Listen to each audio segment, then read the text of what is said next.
Բարի լույսելի հեռուստադիտողներ, բարի լույսելի հայրենակիցներ, Կենտրոն հեռուստաընկերության ուղիղ եթերում իր աշխատանքը սկսեց, Կենտրոնի առավոտը միացրեք մեզ, եղանակը մի քիչ վատն է, անձրևում է, ցուրտ է, քամի է, բայց Հավուզած եմ, որ տաք թեյը կամ տաք սուրճը կօգնի լավ տրամադրություն ունել առավոտյան եւ իհարկե վայելել Կենտրոնի առավոտը մշակութային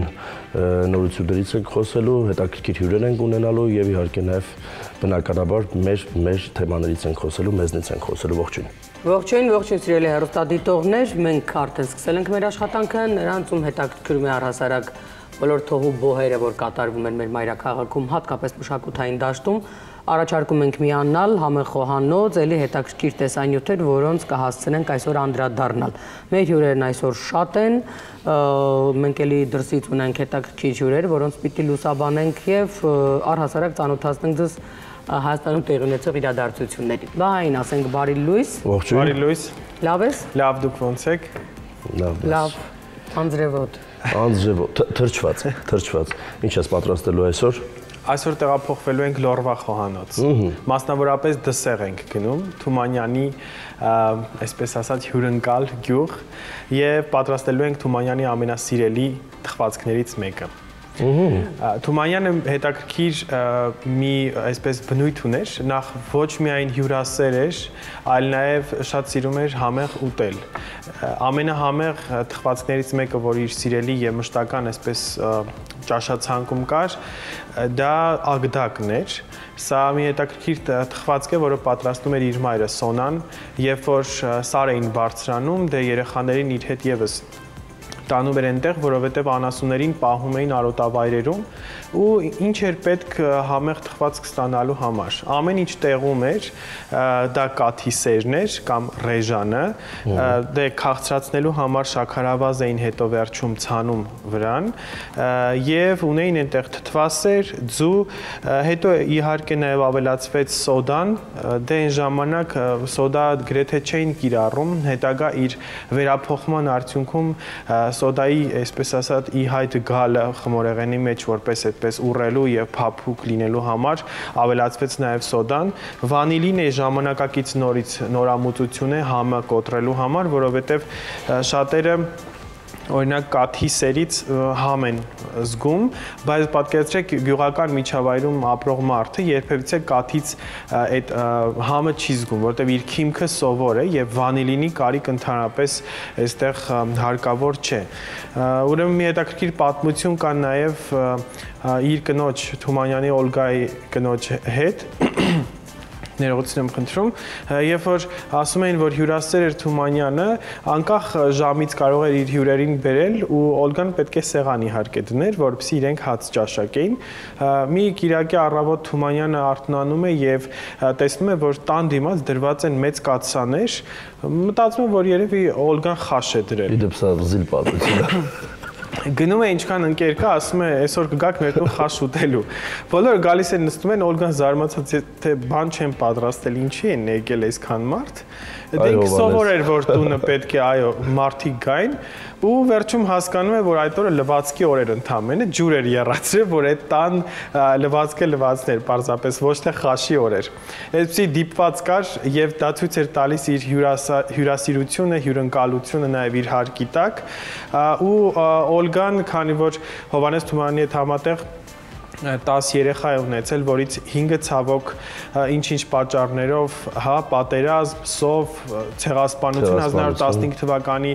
եւ մի շարք այլ դրդապատճառների շատ վատ ժամանակաշրջաներ զոհ են գնացել եւ Ղրիմյան հայրիկը մեր կաթողիկոսներից Թումանյանին համարում էր Օլգայի 11-րդ զավակը։ Այդքան Օլգան հոգատար էր եւ հյուրասեր ու իր ընտանիքին կարողանում էր պահել եւ իդեպ ասեմ, որ Օլգան կարող նաև Թումանյանի ամբողջ գրականությունը եւ Թիֆլիսում եղած գույքը իր մնացյալ զավակների հետ տեղափոխել եւ այստեղ հիմնել հենց թանգարանը։ Իդեպ Օլգան մահացել է 100 տարեկանում եւ մասնակցել է նաեւ Թումանյանի 100-ամյա ուրեմն միջոցառմանը թանգարանում արժեքավոր էր հատկապես նրա ընկերակցությունը Թումանյանին, որովհետև ասում է, եթե կինը չլիներ, հա, շատ հաճախ գրողների կողքին մենք տեսնում ենք, թե կանայք ինչ գործ են իրականացրել։ Ոչ միայն ինքը ընտանիքի կին էր, այլ նաև կարողանում էր գրական մեծ արժեք պահպանել եւ հետագա սերունդներին կարողանալ Թումանյանից հետո փոխանցել այն մշակույթը, որը որ մենք ունեցել ենք։ Այսօր զգալու ենք մենք Թումանյանի ծննդավայրի համը եւ սա շատ կարևոր է հատկապես իմանալ գրողների քիմքը։ Պարզ հասարակ գյուղական մի թխվածք, որը իր ամենասիրելի Սոնա Նանի պատրաստած տարբերակներ, այնպես որ լորվա չքնախ ագդակն ենք փորձելու այսօր։ Դե ինչ վերջում երևի համը կհասկանանք ինչ է։ Առհասարակ Թումանյանից որ խոսում ենք մի տեսակ պատմությունը նենց հետաքրքիր է, որ տեղափոխվում ենք ուրիշ ժամանակահատված։ Համը արդեն կարևոր չէ, թե ինչ ես մատուցում է, թե կարևոր։ Թե վստահ եմ, բայց համն էլ է լավը լինելու։ Շնորհակալություն։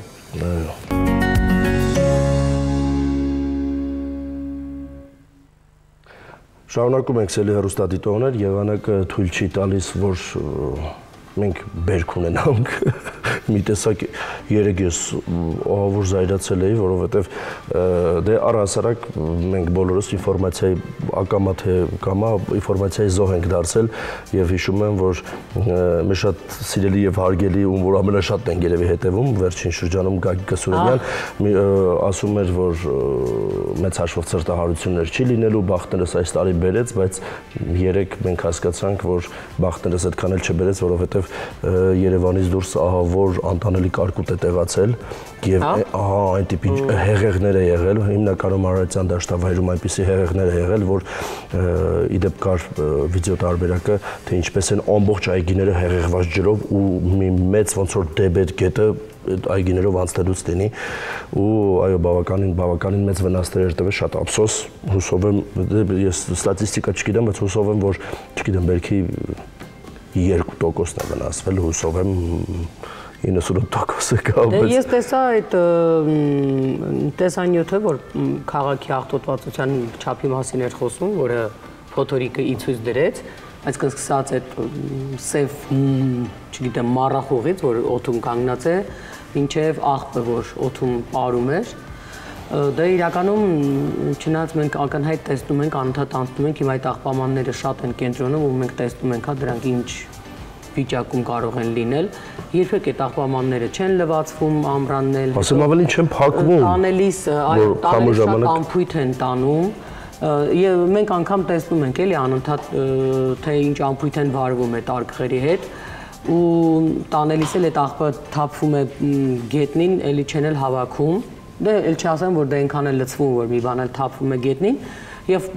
աղբատար մեքենան որոշել է, որ այդ շուրջը թափված աղբը իր անելիքը չէ, բայց այդ այդպես չի, էլի։ Եթե մենք այդքան պիտի գորանք Եվրոպայի մասին, տեսնում ենք, այնտեղ ոչ միայն ամենավերջին փշուրն է հավաքվում տանելիս, գումարած դրան այդ ամանները լվացվում են։ Գոնե։ Եթե իրենք ամեն տանելուց են լվանում, ես ձեզ առաջարկում եմ գոնե ամիսը 1, հա։ Բայց նաև մենք ինչ տեսանք։ Կամ գոնե մենակ ամռանը, հա։ Հիմա ես իմ տեսածը ասեմ, ուրեմն այդքան աղբը չի խնդիրը, այդքան չգիտեմ քաղաքի մաքրությունը չէր խնդիրը, ինչքան որ այդ պաշտպանիչ թաղանթը շինարարություններում որ պետքա պարտադիր պայման լինի, որ պաշտպանիչ թաղանթը լինի, բոլորը տեսել եք այդ կանաչ սետկաները, այդ պաշտպանիչ թաղանթները, որ շինարարության ժամանակ ամբողջ այդ շենքերի վրա քաշում են, երբ որ շինարարությունների հիմնականում Մոնթե Մելքոնյան հատվածում շինարարության կողմից այդ ինչ ահավոր փոշի ու կեղտեր գալիս ամբողջ քաղաքի վրա եւ ես հասկացա, որ այո, մեր քաղաքի աղտոտվածության ամենամեծ պատճառը դա շինարարության այդ փոշին է, շինարարության այդ կեղտն է, որովհետեւ այդ պաշտպանիչ թաղանթները շատ անմխիթար վիճակում են, մի ամբողջ շենքի վրա մի այսքան կտոր փոքրիկ, այսքան շենքի հատվածում, այսքան փոքրիկ ուղղակի մի հատ ինչ որ շատ վատ վիճակում այդ պաշտպանիչ թաղանթը է կախված, որ զուտ է ցույց տան, որ չգիտեմ, քամին պոկել է կամ ինչ-որ բան, դա ում է հետաքրքիր, ոչ մեկին հետաքրքիր չէ, քաղաքի կեղտի մեջ կորացա եւ քաղաքապետարանն էլ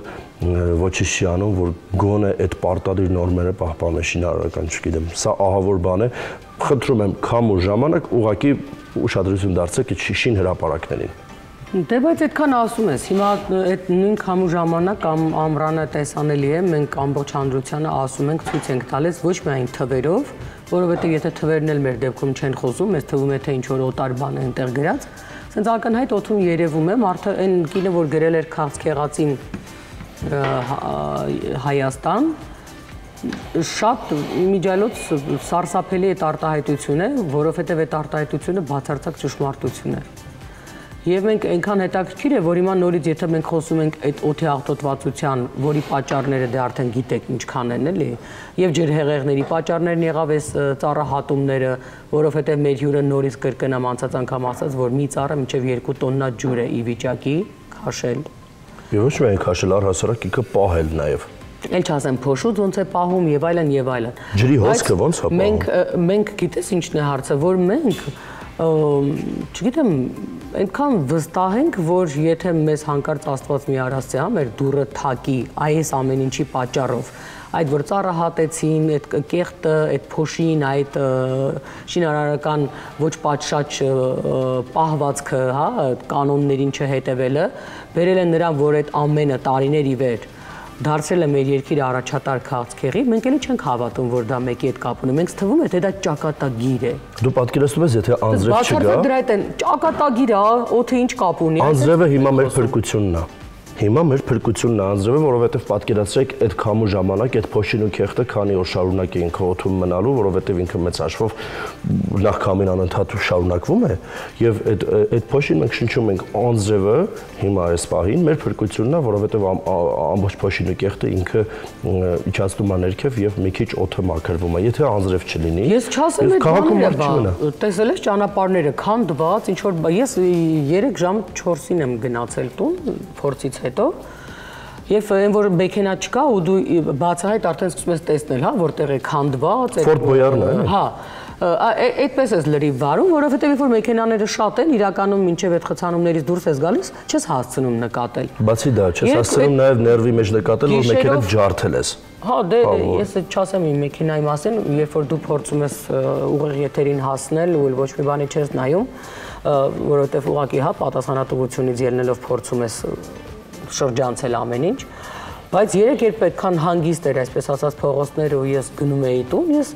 նայում էի իմիջիալոց կենտրոնից սկսած, այդպես չի ինչ որ ծայրամասերի մասին եմ խոսում, կենտրոնից սկսած մինչև գնալ հասնել մեր տուն, ամբողջ այդ գազանոցի հայտնի մայրուղին, այդտեղ քանդված չքանդված վիճակը, հիմա էլ ինչ որ փոփոխություններ են արել եւ էլ ավելի են մեծացնում դրանով խցանումները, պարզվեց որ պրոսպեկտից Ամիրյան մտնող ձախը փակվել է։ Մենակ այդ չէ։ Խորենացի մտնող ձախն է։ Հրապարակ եւ այլն, ու դու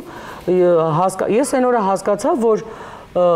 մարդ ես, եթե դու անգամ այդ ամբողջ պրոսպեկտից մինչև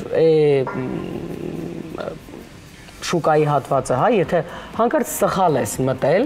ուզում ես մի խաչմերուկ շրջանցել գալ քո ճանապարհին, դու չես կարող, դու պիտի գնաս, հասնես աշխարհի ծեր այնտեղից պատտվես այդ մեկ, որովհետև 2 ձախն էլ փակել են, ու հետո պարզվում է, որ այս անընդհատ այս փակերը, հա, որ այստեղից կար առաջ չէր կարելի եւ այլն, դրանք էլ ավելի մեծ խցանումներ են ստեղծում։ Ես չգիտեմ ինչով է պայմանավորված այս որոշումները, այդ անում են իրապես, որ խցանումներն իբր թեթևանա, բայց դա տենց չի։ Իրականում ես հասկանում եմ ինչով է պայմանավորված, որովհետև այդ որոշումները քանի որ մինչև այդ արդեն լուրջ խնդիրներ կա պրոսպեկտում, կոնկրետ Մաշտոցի պողոտայում շատ լուրջ խնդիր կա։ Խցանման, այո,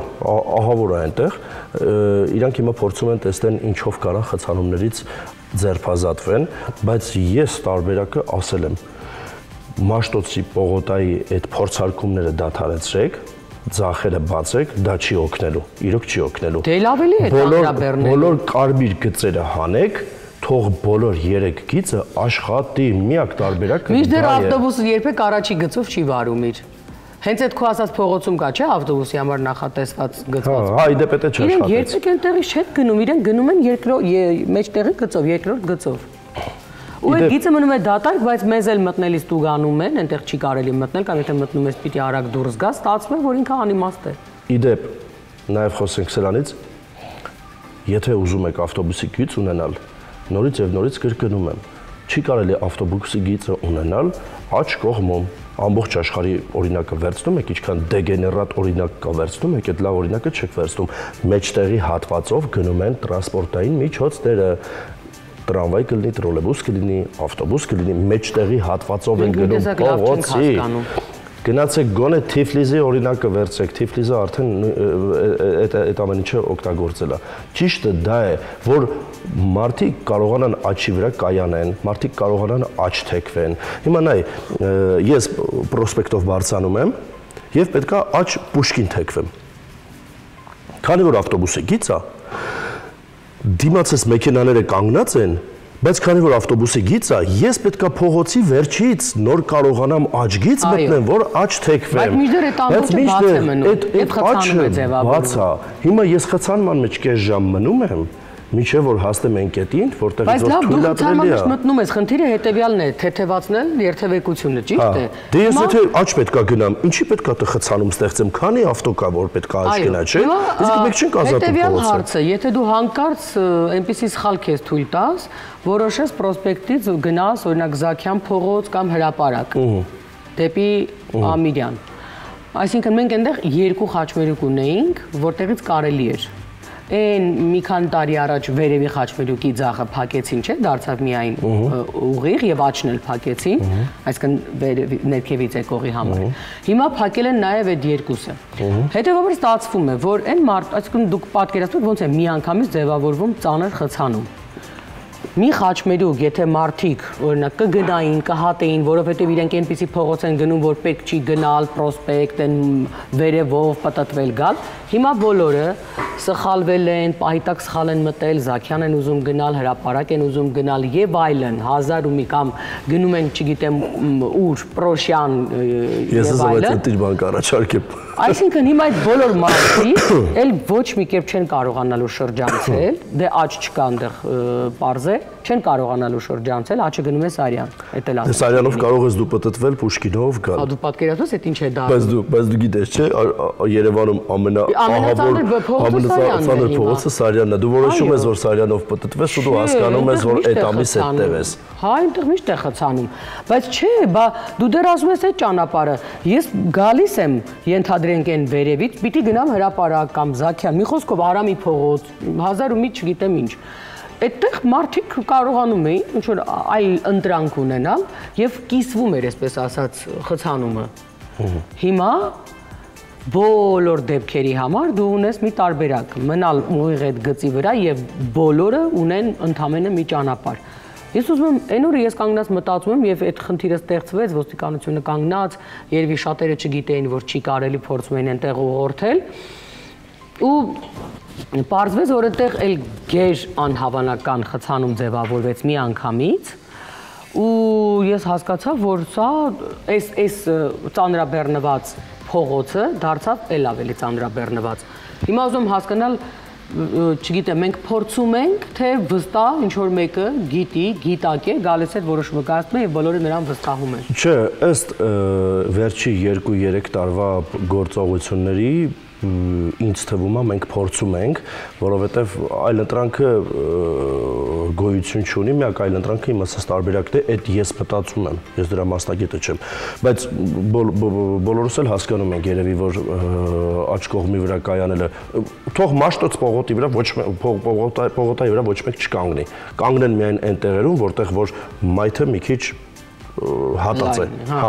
ոչ թե լայն է, հատած է։ Այսինքն 3 գիծ պետքա Մաշտոցի պողոտայում աշխատի, 3 գիծ չի աշխատում հիմա, նորմալ։ Ասեմ ավելին, ոնց կարելի է ունենալ ավտոբուսի գիծ ու ավտոբուսի գծի կողքը կարմիր գիծ։ Ուզում ասեմ, այդ հանճարեղ որոշումը ով է կայացել, եթե ես իրավունք չունեմ մտնել ավտոբուսի գիծ, դու ինչ ես կողքը կարմիր գիծ գծել, որ ես դու գանվեմ։ Լոգիկան Եվ իրականում, երբ աչ գնացող հատվածներում մեքենաներ են կայանվում, դա Իմիջայլոց եւ Հյուսային պողոտայի վրա է շատ ակնառու եւ ոչ միայն իհարկե, բայց երբ այնտեղ կայանում են, հիմա տես, երբ դու հանկարծ մի քիչ հատում ես այդ հոցգիծը, քեզ տուգանում են, չէ՞, դրա համար։ Բայց ինչով է պայմանավորված, որ դուք օրինակ թույլ եք տալիս երթևեկությունը իբր վերահսկող ոստիկանական մեքենաներ կան։ Դուք թույլ եք տալիս այնտեղ կարմիր գիծ չկա, իմիջիալոց եթե կա էլ կարմիր գիծը հատած, մինչև խաչմերուկի այս վերջը անմիջապես լուսացույցի տակ մեքենա է կայանած։ Եվ դու աջ մտնելու համար եւ լուսացույցի տակ էլ զիբիլի վեբաներն ադրած։ Աղբամաններն էլ դրված են, բայց այնտեղ չի էլ կարելի կայանել։ Լավ է, մարդուն դուք հետո կտուգանեք, բայց այնտեղ տուգանելու խնդիր չի։ Հիմա հարց, երբ որ ես գալիս եմ երկրորդ գիծ, ես ստիպված եմ լինում երկրորդ գծից հատել, չէ՞, բնականաբար լիքը այն որ ասում եք գծեր, որ մտնեմ աջ։ Դուք այդ ժամանակ ինչ չեք տուգանում, որովհետև տեսնում եք, որ լուսացույցի անմիջապես տակ մեքենա է իր համար կայանած, մի քանի հատ, գիծ էլ չկա այնտեղ, որ կարելի է։ Այս դեպքում դուք չեք տուգանում։ Բայց չեք էլ հանում այդ մեքենաները։ Ես եղել է, գնացել եմ, եկել եմ 2 ժամ հետո նորից եմ եկել այդ ճանապարհով անցել, այդ նույն մեքենաները Հյուսիսային պողոտայի հատկապես այդ Խաչմերուկի տակ կանգնած են։ Այդ ոնց է վերահսկվում եւ ոնց է ստացվում, որ ամենագլխավոր ու էլի ծանրաբեռնված մարդաշատ փողոցում կարող է լինել նման վիճակ եւ որևէ ոստիկան չկա, անգամ շաբաթ օրերին, որ մարդիկ այնտեղ շատ զբոսնում են, հա, ծանրաբեռնված օրերին, որ գա եւ ենթադրենք այդ 4-5 մեքենան այդտեղից միանգամից տանի տուգանային հրապարակ։ Ինչով է պայմանավորված, որ դա չի արվում։ Եվ ես առհասարակ դե տեսնում եմ, որ ոչ մի բան չի արվում, բոլորն են տեսնում, բայց ես այն օրը համացանցում հասկացա, որ ասողները, շատ ավելի պրոֆեսիոնալ դիտարկում անողները այնքան շատ են։ Մենք իրականում երևի թե չարիքի փոքրագույնն ենք այս դեպքում պիտի ասեմ, որովհետև համացանցում արդեն էլ հնարավոր չի բացի քաղաքական քննադատություններից, մեկնաբանություններից, իրադարձություններից անհնար է, որ դուք տեսնեք, եթե ժամանակին մենք տեսնում ենք ինչ-որ մեկի գեղեցիկ նկար, ինչ-որ մշակութային, չգիտեմ ինչ-որ ընկերների, որոնք հիմա այլ Facebook հարթակում հատկապես նման բան չկա, այնտեղ միայն քաղաքական ինչ-որ իրադարձություններ են, ոչ միայն որ ինչ-որ կայքեր, ես հավատացում եմ, ես այդ կայքերից շատերը արգելափակել եմ, խնդիրը կայքերը չեն, մարդիկ ամեն մեկը իր հերթին կամ կիսվում է, ինչ-որ տենց նյութով իր էջում, կամ գրառում է անում միմիայն դրա մասին։ Աղտոտվածոտ, ծառերի հատում, քաղաքականություն, կոռուպցիա, բոլորի էջում այդպես ծանր ինֆորմացիա է եւ ոչ մեկ էլ այլևս չի կարող անգամ ուրախանալ իր գործով։ Ես 3 իմիջայլոց ասում էի մենք ինչ-որ այդպես հետաքրքիր փորձից, թորիներ պիտի անենք, գիշերվա այդ ժամին աշխատում ենք եւ բոլորը մի տեսակ որ ասում են տպավորություններ, որ օրը 3 լիներ, բոլորը եռանդով էին։ Հետո մենք հասկացանք, որ այդքան դերասան է այնտեղ հավաքված, որևէ մեկը չի ուզում ինչ-որ բան նկարել, գցել Facebook-յան հարթակ։ Եվ հասկացանք, որ համ սիրտ չկա, համ տրամադրություն չկա, հետո հասկացանք, որ մենք այդ հարթակում նման բան չենք կարող գցել, որովհետև մենք ինչ-որ տարբերվող ոչ ասવા թեմային համապատասխան բան ենք անելու, երբ որ այսօր է պրեմիերան։ Վաղը թատրոնի մասին է խոսքը, ու ասում եմ 5-6 դերասան այնտեղ նստած որևէ մեկը չէր ուզում որևէ բանով կիսվել, որը կարող էր շատ ավելի իմիջիալոց թեթև, սիրուն, ինֆորմատիվ, մշակութային լինել։ Մենք հասկացանք, որ այդ հարթակում այլևս քաղաքական իրադարձություններից զատ ուրիշ բանի մասին չի կարելի խոսել։ Իրականում այո, կա մի իրավիճակ, երբ որ դու ուզում ես մի քիչ տրամադրությունդ բարձրացնես, մի քիչ ցրվես, ուզում ես ինչ-որ մի հետաքրքիր, ժամանակներն են այդպես, հետաքրքիր ինչ-որ վիդեո անես, ինչ-որ մի հետաքրքիր տպավորությունով կիսվես, ինչ-որ մի տեղ ես գնաց, բայց մեջդ ուշ չկա, անդադ ուզում ես հեռախոսը միացնես, ասես, չի այս բանը, այսպես, չի, ախր ինչն է մեզ խանգարում, որ այդպես չանենք։ Ինչն է մեզ խանգարում, որ կենտրոնում կարմիր, ախր ոնց ասեմ, որ հասկանաք, որ ես գումարի համար չեմ ասում, արդեն էլ գումարի համար չեմ ասում։ Եկեք, բավականին մեծ տարածքներ կան կենտրոնում, բավականին մեծ շինություններ են հիմա կառուցվում, պարկովկաներ սարքեք վճարովի, դրեք 5000 դրամ ժամը, չգիտեմ, 100,000 դրամ դրեք ժամը, բայց հանեք այդ կարմիր գծերը, այդ գումարը ուրիշ պարկովկաներից, ուրիշ այդ կայանատեղիներից աշխատեք, հանեք այդ կարմիր գծերը եւ թող մեքենաները ամբողջ գծերով երթևեկեն, որովհետեւ անհնար է երթևեկել, մի թողեք կենտրոնում ոչ մեկ մեքենայով գա կանգնի, ով ինչ ուզում է ասի, ես մեքենա վարող մարդ եմ բավականին երկար տարիներ, ես էլ չեմ գա, այ մարդ, ես էլ չեմ ուզում, մեքենաս կկանգնացնեմ մի քիչ հեռու, համ ոտով կքայլեմ, համ առողջությունը կլինի, համ էլ մեքենան մի թողեք կենտրոն այդքան մեքենաներ մտնեն։ Դուք հասկացել եք, որ Երևանի կեսը երեկոյան կենտրոն իր մեքենայով գալիս է, որ ցույց տա, որ ինքը մեքենա ունի եւ եկել է, որ մի քանի հոգու ներվերի վրա ազդի։ Եվ իրականում իմիջիայլոց ես տեսնելով այդ Նիվայի այդ պահվածքները, մի խոսքով իրենք ուղղակի պատտվում են, դե հատկապես իրենք են ջուրակնառու, որովհետև այդ տեսակ տենց բարձր երաժշտությամբ, տենց ագրեսիվ դրսևորմամբ իրենք են մենակ։ Եվ իրականում հետաքրքիր է, եթե մենք ունենք ճանապարհային երթևեկությունը վերահսկող կանոնակարգող, մեքենայի վրա էլ գրված է, հա, մարմիններ, դուք որ շրջում եք կենտրոնում իմիջիայլոց այդ տեսակ պահվածք ունեցող կամ այն որ գալիս են սկսում են ինչ որ իրանց մեքենաների ինչի ձենն է գալիս տենց իրենք էլ տենց ոգևորվում են դրանից այդ աղմուկը գցել մարդիկ նստած են երեխաներ են զբոսնում դա ով է ասել որ մենակ պիտի խախտում արվի որ բռնեք խախտման համար տեսախցիկը կա ինքը կբռնվի Կարմիր գիծը չվճարի կա, խաչմերուկում կանի, մի խոսքով այդ տեսախցիկները կան։ Այն մարդիկ, ովքեր իբր առանց խախտման, այդ քաղաքի շուրջ բոլորը ծանրաբեռնելով երթևեկությունը, այդ դրսևորումն ունեն, իրենք բան են, չգիտեմ, այդպես գնացող սրճարան են, հա, ծխախոտով սուրճը կողքը դրված, այդ երաժշտությունը անհավանական բարձր, ինքը պարզապես այդ նույն հատվածում 148,000 անգամ պտտվում է։ Ես կարծում որ երթևեկության վերահսկողության մեջ եմ մտնում, այդ մարդուն ասել եղբայր։ Գնա ձեր բակում կանգնի։ Գնա տուն։ Չէ, բակում ինչի կանգնի, այդ մարդիկ ինչ մեղք ունեն։ Չէ, բակում կանգնի, այդ մարդիկ է թող շենքի հարևանները որոշեն իր համար ոստիկանություն կանչում են, թե չէ։ Ինչի համար որ պետքա ոստիկանություն չեն գնում, ինչի համար որ պետք չի գնում են։ Իսկ ով է ասել, որ ինքը ունի այդ իրավունքը, չունի։ Ինքը չի գնում ինչ որտեղ։ Այդ նույն ոստիկանը կարող է տեսնել, որ կես ժամվա ընթացքում ինքը պողոտայում 68 անգամ պտտվում է այդ նույն կեցվածքով։ Էլ ո՞նց է լինում բա ճանապարհային վերահսկումը երթևեկության։ Ո՞նց է լինում։ Դեռ արտարոց միջադեպեր պիտի լինեն, չգիտեմ։ Ամեն օր լինում է։ Լավ։ Այսօր այսքան։ Իրականում էլի ասեմ, որ հիմա մենք քաղաքական իրադարձությունների իբր մասին ենք խոսում, բայց մենք իրականում քաղաքականություն չէ սա։ Մենք մեր մասին ենք խոսում։ Սա ընդհանրապես մեր օրենքների չաշխատելու, մեր հայի պահելաձևի ու կեցվածքի այս դարում դեռ մնալ այդ տեսակ չգիտեմ հնաոճել չասեմ, հա, այդքան դա հնաոճության հետ կապ չունի։ Դա գետ դրսևորման մեջ Եվ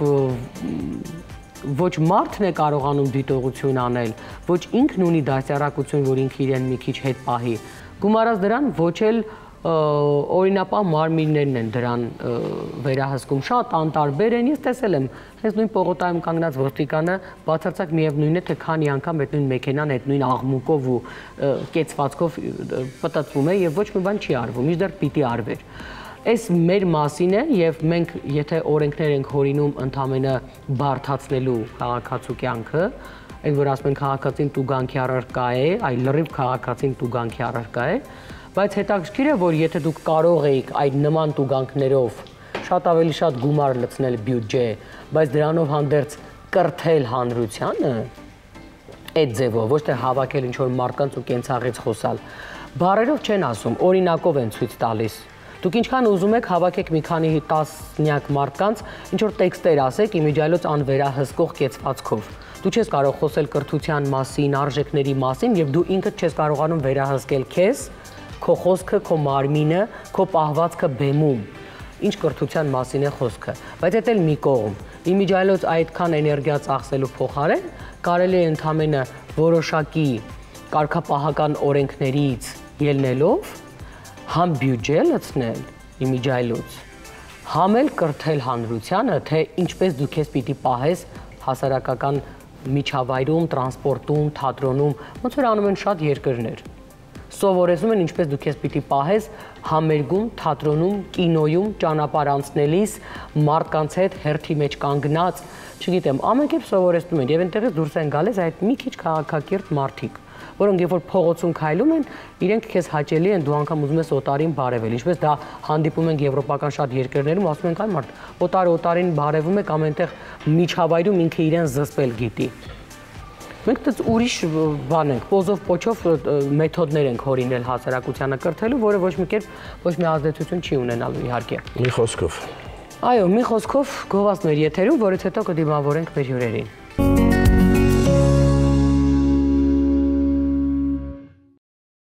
Անկեղծ ասած մեզ թվաց, որ Նեղոսը բավականին երկար է, Լուսին էլ մի քիչ երկար կխոսի, մենք ուղղակի այս գայթակղությանը չկարողացանք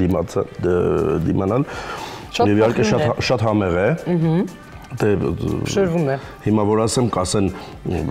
բանը զգացմունքայինությունն ու պաթոսը շատ է, բայց դե Թումանյանը չէր կարող պատմել։ Շատ համեղ է, ոնց որ Դավիթն Շատ ասաց։ լավն է։ Մանկության հոտ է գալիս։ Մանկության հոտ է գալիս, այո։ Ես հիշեցնեմ Մանավանդ լորվա մանկության։ Դե դրա մասին դու կարող ես խոսել, ես չէ։ Հիշեցնեմ ինչ ենք պատրաստել այսօր Թումանյանի ամենասիրելի թխվածքաբլիթներից մեկը, որի անվանումը Ագդակ է եւ Լորվա խոհանոցին բնորոշ է։ Այն ամբողջովին շատ հետաքրքիր իհարկե թանձր, այսպես ասած, խմորեղեններից է, որը յուղային բավական մեծ կալորիականություն ունի, որովհետեւ ասում Անուշ Դե Անուշին դա դաժան փաստ եմ արձանագրում։ Ամեն օր պետք է ասեմ, Անուշին պետք է դա։ Ուրեմն խմորը Որովհետև դու պարապում ես, մարզվում ես, քեզ կալորիա է պետք, քեզ սպիտակուց է պետք, քեզ ուժ է պետք, որ կարողանաս։ Բայց ես չեմ ուզում։ Դու քո ուզելով չի։ Գիրանալ։ Դու չես գիրանում, որովհետև դու այնտեղ շատ կալորիաներ ես ծախսում։ Դու շատ ես այնտեղ էներգիա ծախսում։ բալանսավորում ես ամեն դեպքում։ Լավ, համոզում եք ինձ։ Ես հիշեցնեմ խմորը ինչպես եմ պատրաստել։ Ուրեմն օգտագործում ենք կաթի սեր, նույն ինքը ռեժան հայտնի տարբերակով, ավելացնում ենք 1 ձու սոդա, կես թեյի գթալ, կես թեյի գթալ աղ եւ վանիլին կարող եք ավելացնել բույրը հետաքրքիր դարձնելու համար։ Այս ամեն ինչը շաղախում ենք ալյուրով մինչև ստացվի փափուկ եւ կիսափափուկ խմոր եւ դնում ենք մոտ մի 20 րոպե հանգստանա։ Փոքր մասերի ենք բաժանում, տապակում ենք կարագի եւ ձիթայուղի մեջ։ Իրականում լորվա տարբերակում տնական յուղի մեջ են տապակում, պատկերացրեք, ես այսօր էլի խղճացել եմ կարագեր իմը, տենց ու ձեթ ավելի այդպես ծանր տարբերակ է ստացվում եւ ստացվում է ի վերջում այսպիսի փխրուն եւ շատ համեղ Ագդակ թխվածքաբլիթ։ Շատ համեղ է, այո։ Շնորհակալություն։ Ձեզ եւս շնորհակալություն սիրելի հեռուստադիտողներ, որ կենտրոնի առավոտի հետ էիք։ Մենք այսօր ամփոփում ենք առավոտյան մեր ծրագիրը, կհանդիպենք վաղը։ Լավ մնացեք, հաջողություն։ Ստեսություն։